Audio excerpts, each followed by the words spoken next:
ನಮಸ್ಕಾರ ಎಲ್ರಿಗೂ. ತುಂಬ ಪಿಜ್ಜಾ ಹೊರಗಡೆಯಿಂದ ಆರ್ಡರ್ ಮಾಡಿ ತಿಂದಿರ್ತೀರ, ಬಟ್ ಈ ಥರ ಮನೆಯಲ್ಲಿ ತುಂಬ ಚೆನ್ನಾಗಿರೋ ಪಿಜ್ಜಾ ಹೇಗೆ ಮಾಡೋದಂತ ಹೇಳ್ಕೊಡ್ತಾ ಇದ್ದೀನಿ.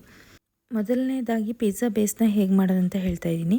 1 ಟೀ ಸ್ಪೂನಷ್ಟು ಸಕ್ಕರೆ, 1 ಕಪ್ ಉಗುರು ಬೆಚ್ಚಿನ ನೀರು, ಡ್ರೈ ಈಸ್ಟನ್ನು ಹಾಕಿ ಈಸ್ಟ್ ಆ್ಯಕ್ಟಿವೇಟ್ ಆಗೋಕ್ಕೆ ಒಂದು 10 ಮಿನಿಟ್ಸ್ ಬೇಕಾಗುತ್ತೆ.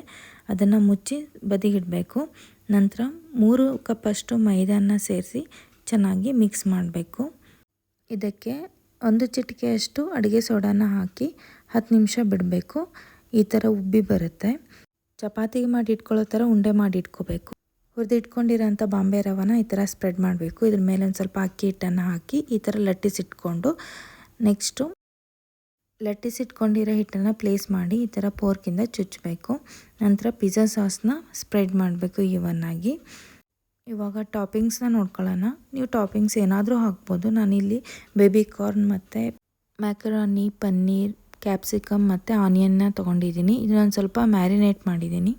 ನಂತರ ಚೀಸ್ನ ಇದೇ ಥರ ಸ್ಪ್ರೆಡ್ ಮಾಡಬೇಕು. ಈ ಥರ ಗ್ರೇಟ್ ಮಾಡಿ ಹಾಕೋದ್ರಿಂದ ಈವನಾಗಿ ಸ್ಪ್ರೆಡ್ ಆಗುತ್ತೆ.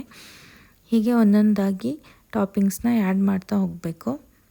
ನಿಮ್ಗೆ ಯಾವ್ದು ಟಾಪಿಂಗ್ಸ್ ಇಷ್ಟ ಆಗುತ್ತೋ ಅದನ್ನು ಈ ಥರ ಸ್ಪ್ರೆಡ್ ಮಾಡಿ ಇಟ್ಕೊಳ್ಳಿ.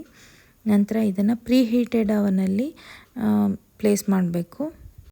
ಎಲ್ಲ ಟಾಪಿಂಗ್ಸ್ ಆದಮೇಲೆ 1 ಟೀ ಸ್ಪೂನಷ್ಟು ಆಯಿಲನ್ನು ಹಾಕಿ ನಂತರ ಇಲ್ಲಿ ಚಿಲ್ಲಿ ಫ್ಲೇಕ್ಸ್ ಮತ್ತು ಆರಿಗಾನ ಹಾಕ್ತಾಯಿದ್ದೀನಿ. ಇದಾದ ನಂತರ ಮತ್ತೆ ಚೀಸನ್ನು ಗ್ರೇಟ್ ಮಾಡಿ ಪ್ರೀ ಹೀಟೆಡ್ ಅವನಲ್ಲಿ ಇಡ್ತಾಯಿದ್ದೀನಿ. ನಂತರ ಟೈಮಿಂಗ್ಸ್ ಇವಾಗ ಸ್ಟಾರ್ಟ್ ಆಗುತ್ತೆ. 200 ಡಿಗ್ರಿ ಸೆಲ್ಸಿಯಸ್ ಅಷ್ಟು ಇಟ್ಟು 30 ಮಿನಿಟ್ಸ್ ಟೈಮರ್ನ ಇಟ್ಕೊಂಡಿದ್ದೀನಿ.